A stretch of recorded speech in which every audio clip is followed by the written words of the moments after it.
जय हिंद दोस्तों। स्वागत है हमारे मॉक टेस्ट एग्जाम में। आज हम भारतीय राज्य व्यवस्था का वन लाइन क्वेश्चन रिवीजन करेंगे। पहला चैप्टर है संविधान का परिचय। भारत का संविधान कब लागू हुआ था? 26 जनवरी 1950 को। संविधान सभा का गठन कब हुआ था? 9 दिसंबर 1946 को।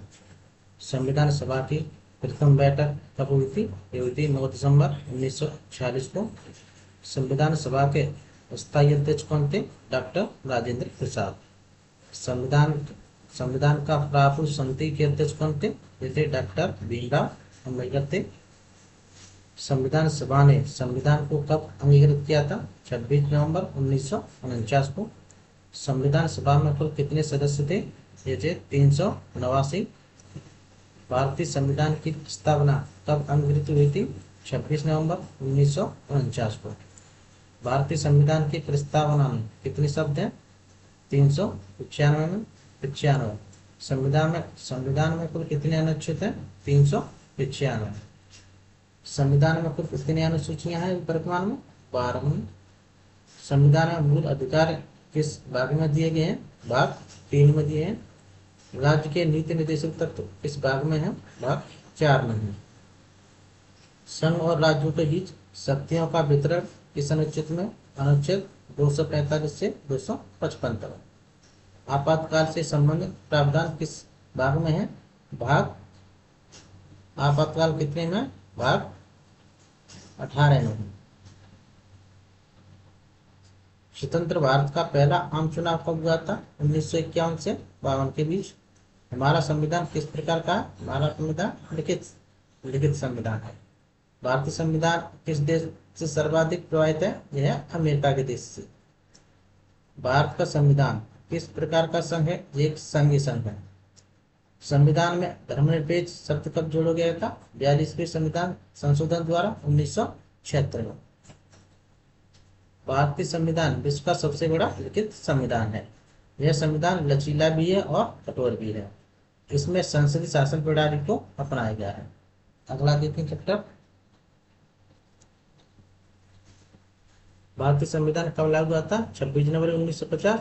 और संविधान सभा का गठन कब हुआ था? 9 दिसंबर 1946।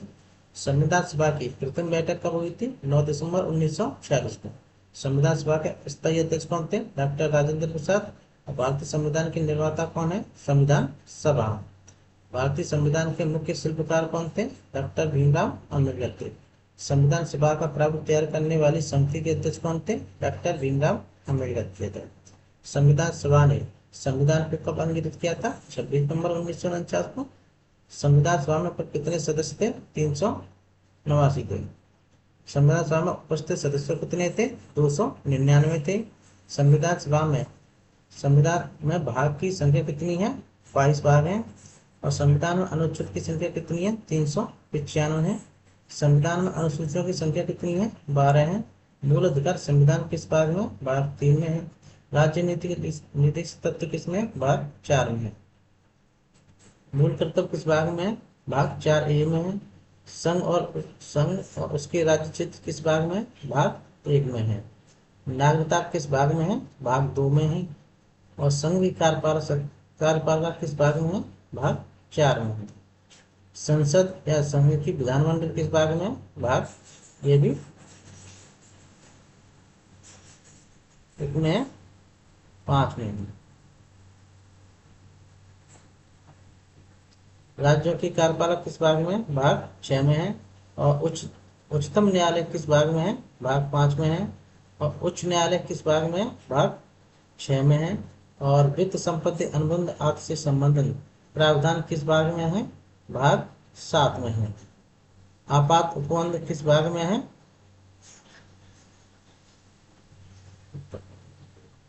भाग 18 में है।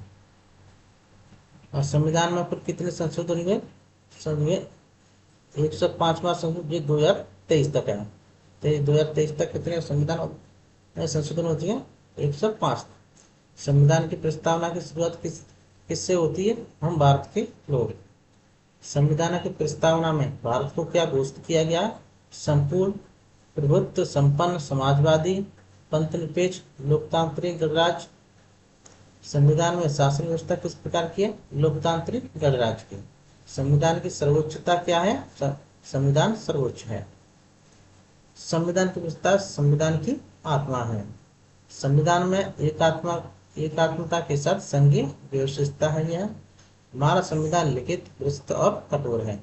संविधान में संसद प्रणाली शासन प्रणाली है। अगला देखेंगे मौलिक अधिकार। भारतीय संविधान में मौलिक अधिकारों का उल्लेख किस भाग में है? भाग 3 में है। मौलिक अधिकारों की संख्या कितनी है? 6 है। भारतीय संविधान में मूलतः कितने मौलिक अधिकार थे? 7 थे। संशोधन के बाद अब 6 रह गए। मौलिक अधिकारों के जनक किसे कहा जाता है? डॉक्टर भीमराव अम्बेडकर। मौलिक अधिकार किस अनुच्छेद से प्रारंभ होते हैं? अनुच्छेद 12 से। समानता के अधिकार का उल्लेख किस अनुच्छेद में? अनुच्छेद 14 से 18 में। स्वतंत्रता के अधिकार का उल्लेख किस अनुच्छेद में? अनुच्छेद 19 से 22 तक। शोषण के विरुद्ध अधिकार का उल्लेख किस अनुच्छेद में? अनुच्छेद 23 और 24। धर्म की स्वतंत्रता का अधिकार किस अनुच्छेद में? अनुच्छेद 25 से 28 तक। सांस्कृतिक और शैक्षिक अधिकार किस अनुच्छेद में है? अनुच्छेद 29 और 30 में है। संवैधानिक उपचारों का अधिकार किस अनुच्छेद में? अनुच्छेद 32 में। किस अनुच्छेद को संविधान की आत्मा और हृदय कहा जाता है? अनुच्छेद 32 पे। समानता के अधिकार के अंतर्गत किस अनुच्छेद में? अनुच्छेद भाग 5 में और 14 से 18 में।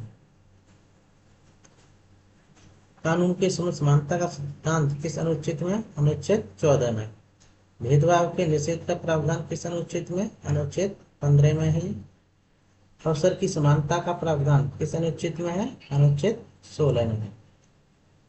अस्पृश्यता का उन्मूलन किस अनुच्छेद में दिया गया है? अनुच्छेद 17 में है। उपाधियों का अनुमूल प्रावधान किस अनुच्छेद में? अनुच्छेद 18 में है। वाक और अभिव्यक्ति स्वतंत्रता किस अनुच्छेद में है? अनुच्छेद 19A में, फर्स्ट ए में। जीवन और व्यक्तिगत स्वतंत्रता का संरक्षण किस अनुच्छेद में? अनुच्छेद 21 में है। गिरफ्तारी और निरोध के संबंध में प्रावधान किस अनुच्छेद में? अनुच्छेद 22 में है। मानव तस्करी और बेकार का निषेध किस अनुच्छेद में? अनुच्छेद 23 में है। ये बाल श्रम का निषेध किस अनुच्छेद में? अनुच्छेद 24 में रखा है। अंतःकरण की स्वतंत्रता और धर्म के स्वतंत्र रूप से मानने का अधिकार किस अनुच्छेद में? अनुच्छेद 25 में रखा है। धार्मिक संस्थाओं के प्रबंधन का अधिकार किस अनुच्छेद में? अनुच्छेद 26 में है। राज्य द्वारा किसी विशेष धर्म के प्रचार पर रोक किस अनुच्छेद में है? अनुच्छेद 27 में। शैक्षिक संस्थानों में धर्म संबंधी शिक्षा पर रोक किस अनुच्छेद में? अनुच्छेद 28 में है।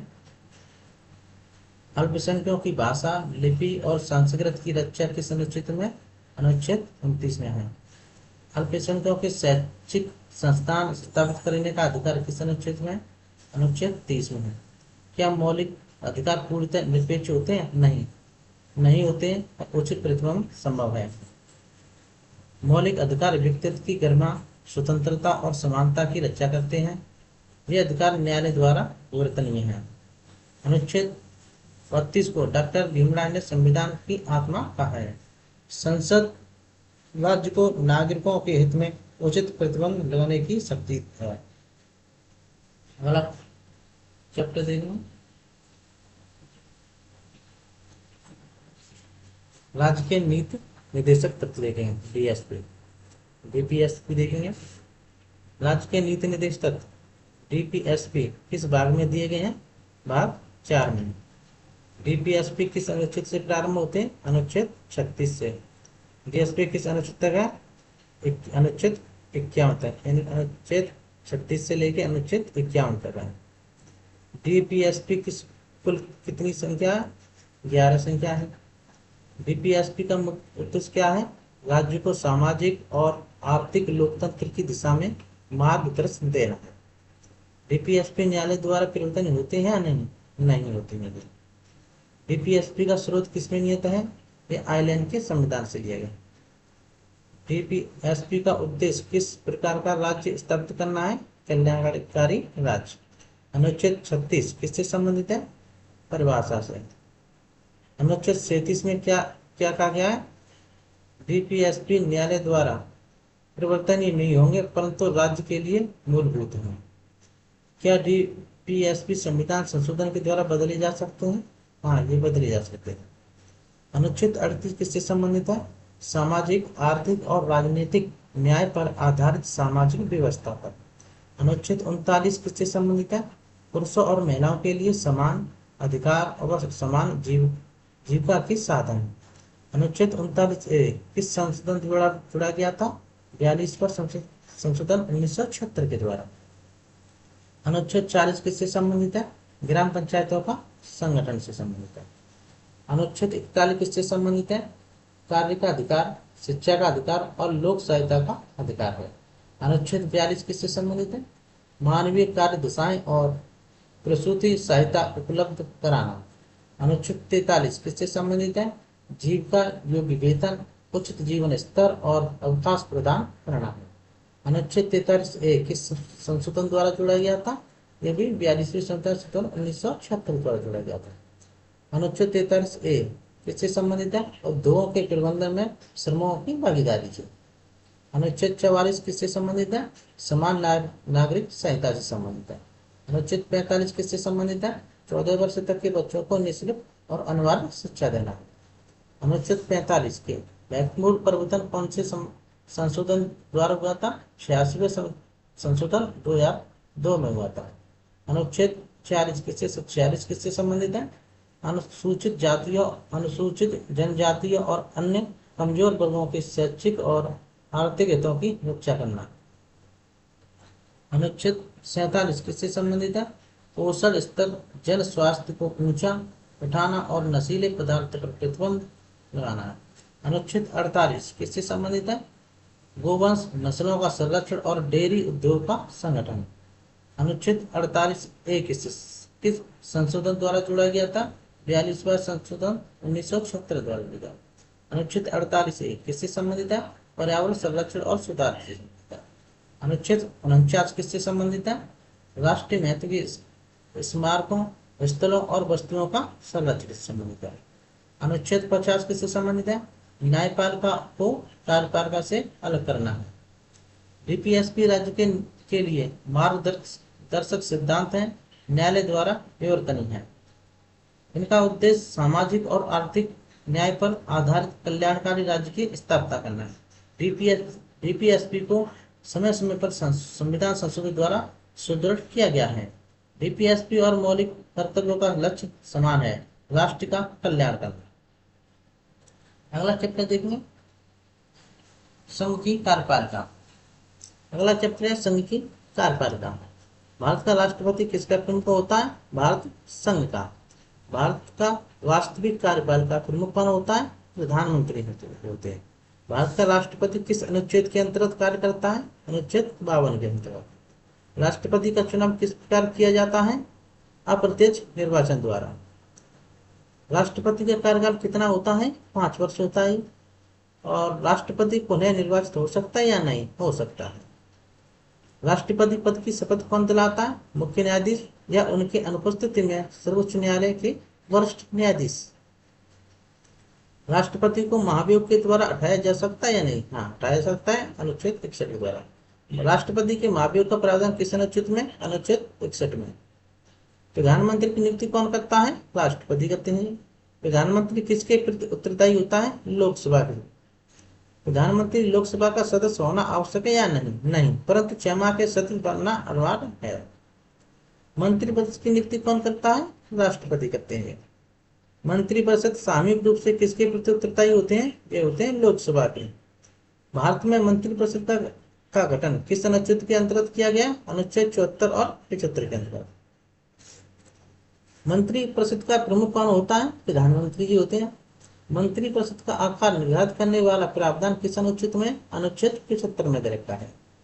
भारत में मंत्रियों की अधिकतम संख्या कितनी हो सकती है? लोकसभा के कुल सदस्यों का 15%। 91 संशोधन 2003 के तहत। कैबिनेट और मंत्रिपरिषद में क्या अंतर है? कैबिनेट निर्णय लेने वाली छोटी समिति है, मंत्रिपरिषद व्यापक निकाय है। प्रधानमंत्री की अनुपस्थिति में उसके कार्य कौन करता है? मंत्री, उसका कोई वरिष्ठ मंत्री है। राष्ट्रपति किसकी सहायता और परामर्श से कार्य करता है? प्रधानमंत्री और मंत्रिपरिषद की सहायता। अनुच्छेद 74 क्या कहता है? राष्ट्रपति मंत्रिपरिषद की सहायता और परामर्श पर कार्य करेगा। क्या राष्ट्रपति अपने विवेक से कार्य कर सकता है सीमित परिस्थितियों में? अनुच्छेद 75(2) क्या कहता है? मंत्री राष्ट्रपति की प्रसन्नता पर पद धारण करते हैं। भारत में उपराष्ट्रपति कौन होता है? राज्यसभा का पदन सभापति होते हैं। क्या उपराष्ट्रपति मंत्रिपरिषद का हिस्सा होता है? नहीं। नीति निर्माण में प्रधानमंत्री की क्या भूमिका होती है? नेतृत्व, समन्वय और दिशा प्रदान करना। मंत्रियों का वेतन और भत्ते किसके द्वारा निर्धारित होते हैं? संसद द्वारा होते हैं। क्या मंत्रिपरिषद को सामूहिक रूप से त्यागपत्र देना पड़ सकता है? हाँ, देना पड़ सकता है। कार्यपालिका की कौन सी इकाई नीतियों का निर्माण करती है? मंत्रिपरिषद, कैबिनेट का। राष्ट्रपति राष्ट्र का संवैधानिक प्रमुख है, जबकि प्रधानमंत्री सरकार का वास्तविक प्रमुख होता है। मंत्रिपरिषद सामूहिक रूप से लोकसभा के प्रति उत्तरदायी होती है। राष्ट्रपति मंत्रिपरिषद की सहायता और परामर्श पर कार्य करता है। मंत्रियों का पद राष्ट्रपति का प्रसन्नता तक होता है। अगला चैप्टर देखेंगे संसद। संसद का देखेंगे। भारत में संसद की स्थापना कब हुई थी? 26 जनवरी 1950 में। भारतीय संसद कितने सदस्यों से मिलकर बना? 2 सदन, राज्यसभा और लोकसभा। राज्यसभा को स्थायी सदन क्यों कहा जाता है? क्योंकि इसे भंग नहीं किया जा सकता। लोकसभा को अस्थायी सदन क्यों कहा जाता है? क्योंकि इसे भंग किया जा सकता है। राज्यसभा के सदस्यों का अधिकतम संख्या बिल कितना होता है? 250। राज्यसभा में वर्तमान में अधिकतम के निर्वाचित सदस्य कितने हो? 238। राज्यसभा में मनोनीत सदस्य अधिकतम कितने हो सकते हैं? 12। और लोकसभा के सदस्यों की अधिकतम संख्या कितनी है? 552। लोकसभा में निर्वाचित सदस्यों की अधिकतम संख्या कितनी है? 530। लोकसभा में मनोनीत एंग्लो इंडियन सदस्य कितने होते हैं? 2। अब समाप्त हो चुके हैं वो। संसद भवन कहाँ स्थित है? नई दिल्ली में ये। संसद के उच्च सदन को क्या कहा जाता है? राज्यसभा। संसद के निम्न सदन को क्या कहता है? लोकसभा। राज्यसभा के सदस्य किस प्रकार चुने जाते हैं? राज्यों की विधानसभाओं द्वारा, आनुपातिक प्रतिनिधित्व पद्धति द्वारा। राज्यसभा का सभापति कौन होता है? भारत का उपराष्ट्रपति। लोकसभा का अध्यक्ष कौन होता है? लोकसभा अध्यक्ष, जो कि स्पीकर होते हैं। लोकसभा में अध्यक्ष का चुनाव कौन करता है? लोकसभा के सदस्य करते हैं। राज्यसभा में सभापति और की अनुपस्थिति में अध्यक्ष कौन करता है? उपसभापति करते हैं। लोकसभा की कार्यकाल अवधि कितनी होती है? ये होती है 5 वर्ष। आपातकाल में 1 वर्ष बढ़ाई जा सकती है। राज्यसभा के सदस्यों का कार्यकाल कितने वर्ष का होता है? ये होता है 6 वर्ष तक। राज्यसभा के कितने सदस्य प्रत्येक 2 वर्ष बाद सेवानिवृत्त होते हैं? 1/3 सदस्य। लोकसभा को भंग करने की शक्ति किसके पास होती है? राष्ट्रपति के पास होती है। संसद का सत्र कितनी बार बुलाया जाना चाहिए? कम से कम प्रतिवर्ष में 2 बार। संसद का पहला सत्र कौन बुलाता है? राष्ट्रपति बुलाते हैं। संसद का अभिभाषण कौन देता है? राष्ट्रपति देते हैं। संसद में धन विधेयक कौन प्रस्तुत करते हैं? केवल मंत्री। और धन विधेयक की अंतिम स्वीकृति किसकी होती है? वो होती है लोकसभा की। राज्यसभा धन विधेयक को कितने दिन तक रोक सकती है? ये रख सकती है 14 दिन तक। संसद की संयुक्त बैठक कब होती है? अनुच्छेद 108 के अंतर्गत गतिरोध की स्थिति में। संसद का सत्राहन कौन करता है? ये करते हैं अध्यक्ष या सभापति। राज्यसभा को स्थायी सदन कहा जाता है। लोकसभा अस्थायी सदन है, 5 वर्ष में भंग की जा सकती है। संसद का पहला सत्र राष्ट्रपति द्वारा बुलाया जाता है। धन विधेयक केवल लोकसभा में प्रस्तुत किया जा सकता है। अगला चैप्टर संघ और उसका राज्य क्षेत्र। भारत में राज्यों का पुनर्गठन कब हुआ था? 1956 को। भारतीय संविधान का कौन सा अनुच्छेद राज्यों के पुनर्गठन से संबंधित है? अनुच्छेद 3 है। भारत को भारत संघ बनाने का प्रावधान किस अनुच्छेद में है? अनुच्छेद 1 में है। राज्य क्षेत्र से संबंधित प्रावधान किस भाग में दिए गए हैं? भाग 1 में दिए गए हैं। और संविधान का कौन सा अनुच्छेद संघ के घटक इकाइयों का नाम देता है? ये देता है अनुच्छेद 1। राज्यों के पुनर्गठन के लिए संसद को शक्ति किस अनुच्छेद से मिलती है? अनुच्छेद 3 से मिलती है। किस राज्य का क्षेत्रफल संसद किस अनुच्छेद के तहत बदल सकती है? अनुच्छेद 3 के तहत। संसद राज्य का नाम किस अनुच्छेद के तहत बदल सकती है? अनुच्छेद 3 के तहत बदलती है। राज्यों के पुनर्गठन के लिए राष्ट्रपति की सिफारिश के अनुच्छेद में अनिवार्य की गई है, अनुच्छेद 3 में की गई है। राज्य पुनर्गठन आयोग का गठन किस वर्ष हुआ था? 1953 में। राज्य पुनर्गठन आयोग के अध्यक्ष कौन थे? ये थे फजल अली थे। भारत प्रथम राज्य पुनर्गठन आयोग किस आयोग के नाम से जाना जाता है? फजल अली आयोग के नाम से। संविधान के अनुसार भारत संघ में कितने प्रकार के राज्य हो सकते हैं? 2 प्रकार के, भाग 1 और भाग 2 भी पहले था। वर्तमान में भारतीय संघ राज्य कितने प्रकार के हैं? 1 प्रकार के हैं। भारत का कौन सा राज्य क्षेत्रफल सबसे बड़ा है? वो है राजस्थान। भारत का कौन सा राज्य क्षेत्रफल दृष्टि से सबसे छोटा है? वो है गोवा। जनसंख्या की दृष्टि से भारत का सबसे बड़ा राज्य कौन सा है? उत्तर प्रदेश। और जनसंख्या की दृष्टि से सबसे छोटा राज्य कौन सा है? वो है सिक्किम। भारत का कौन सा राज्य 2 महाद्वीपों में स्थित है? उत्तर प्रदेश, एशिया और यूरोप महाद्वीप।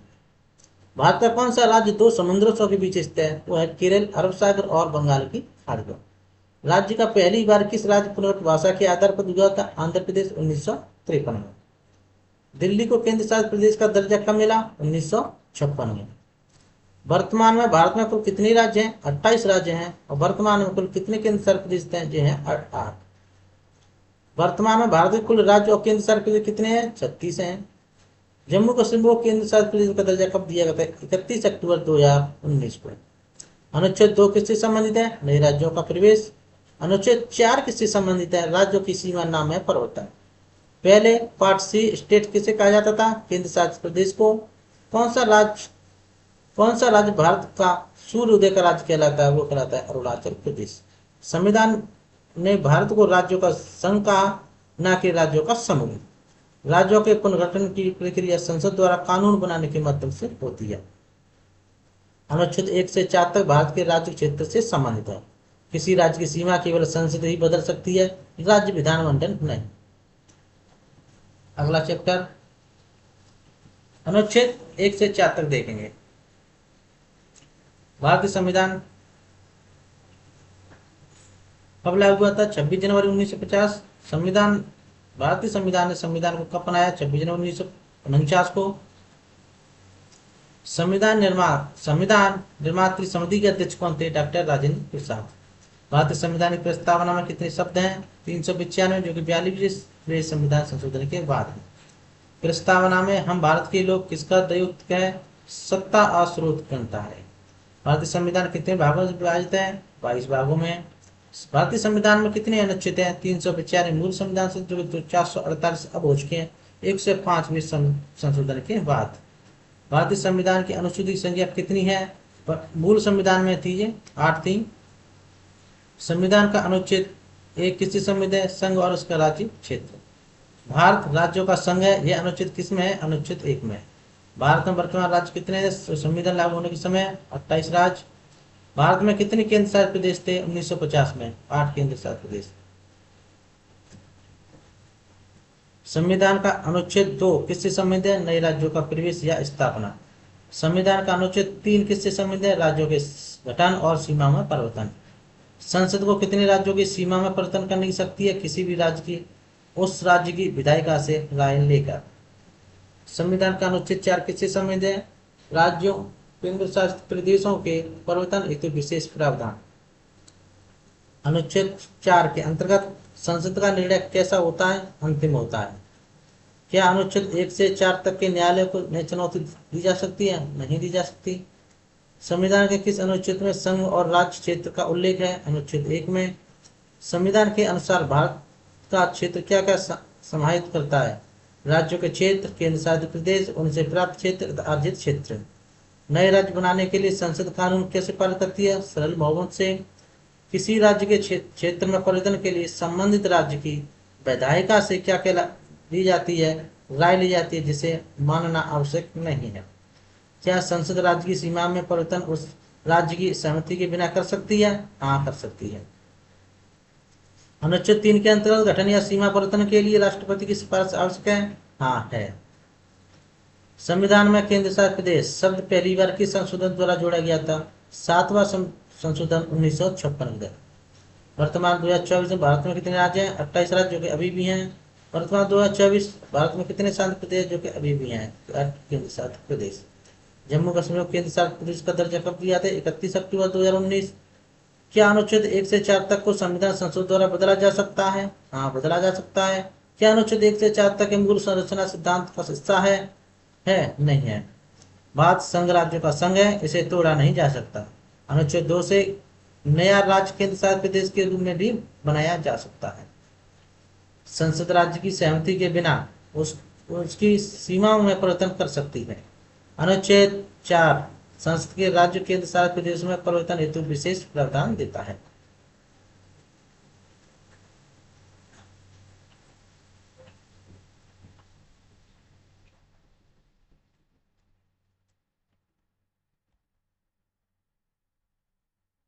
चलिए, संसद लास्ट चैप्टर। भारतीय संसद का निर्माण कब हुआ था? 26 जनवरी 1949। भारतीय संसद के कितने अंग होते हैं? 3 अंग होते हैं, राष्ट्रपति, राज्यसभा और लोकसभा। संसद का सर्वोच्च अंग कौन सा होता है? संसद, दोनों सदनों का संयुक्त रूप से। राज्यसभा को स्थायी सदन क्यों कहा जाता है? भंग नहीं होती। लोकसभा को अस्थायी सदन क्यों कहा जाता है? 5 वर्ष के बाद भंग हो जाती है। संसद की बैठक बुलाने की शक्ति किसके पास होती है? राष्ट्रपति के पास होती है। संसद का सत्र कितनी बार बुलाया जा सकता है? कम से कम 2 बार। 6 माह से अधिक का अंतर नहीं होना चाहिए। संसद का प्रथम सत्र किस नाम से जाना जाता है? अभिभाषण सत्र, बजट सत्र का पहला भाग। संसद का बजट सत्र कब आयोजित होता है? जनवरी से मई के बीच। संसद का मानसून सत्र कब आयोजित होता है? जुलाई से सितंबर के बीच। और संसद का शीतकालीन सत्र कब आयोजित होता है? जो होता है नवंबर से दिसंबर के बीच। राज्यसभा के सदस्यों का अधिकतम संख्या फिर कितना है? 250, वर्तमान में 245 है। राज्यसभा में कितने सदस्यों राज्यों से चुने जाते हैं? 233। राज्यसभा में राष्ट्रपति द्वारा नामित सदस्य कितने हैं? 12, जो कि अब खत्म कर दिए गए। सॉरी। लोकसभा सदस्यों की अधिकतम संख्या कितनी है? 552, वर्तमान में 543 है। लोकसभा के सदस्यों का कार्यकाल कितना होता है? 5 वर्ष।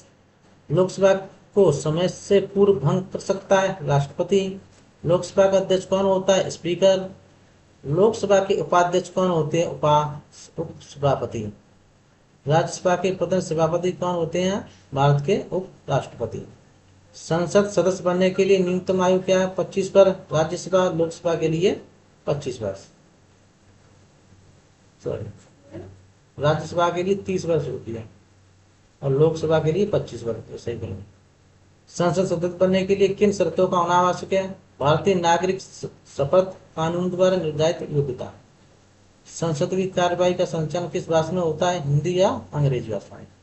संसद में धन विधेयक कौन प्रस्तुत करता है? केवल लोकसभा में मंत्री द्वारा प्रस्तुत। राज्यसभा धन विधेयक में क्या संशोधन कर सकती है? केवल सुझाव दे सकती है 14 दिन के भीतर। संसद की संयुक्त बैठक कब बुलाई जाती है? जब दोनों सदनों में गतिरोध हो। संसद की संयुक्त बैठक की अध्यक्षता कौन करता है? लोकसभा अध्यक्ष। संसद के दोनों सदनों की संयुक्त बैठक की संख्या कितनी है? अब तक 8 बार है। पहली बार 1961 में हुई थी। संसद सदस्य को सदन से निलंबित करने की शक्ति किसके पास है? अध्यक्ष और सभापति के पास। संसद का बजट पारित करने की शक्ति किसके पास है? लोकसभा के पास। राज्यसभा को कभी भंग नहीं किया जा सकता। लोकसभा जनता का सदन है और राज्यसभा राज्यों का प्रतिनिधित्व करती है। संसद की कार्यवाही दोनों सदनों द्वारा बनाए गए नियम के अनुसार चलती है। संसद का कोई भी विधेयक राष्ट्रपति की स्वीकृति के बिना ही कानून बनता है। वीडियो अच्छी लगे तो वीडियो को लाइक और शेयर करें और चैनल को सब्सक्राइब कर लें और पीडीएफ के लिए अब जल्दी आपको इंफॉर्मेशन दे दी जाएगी। धन्यवाद।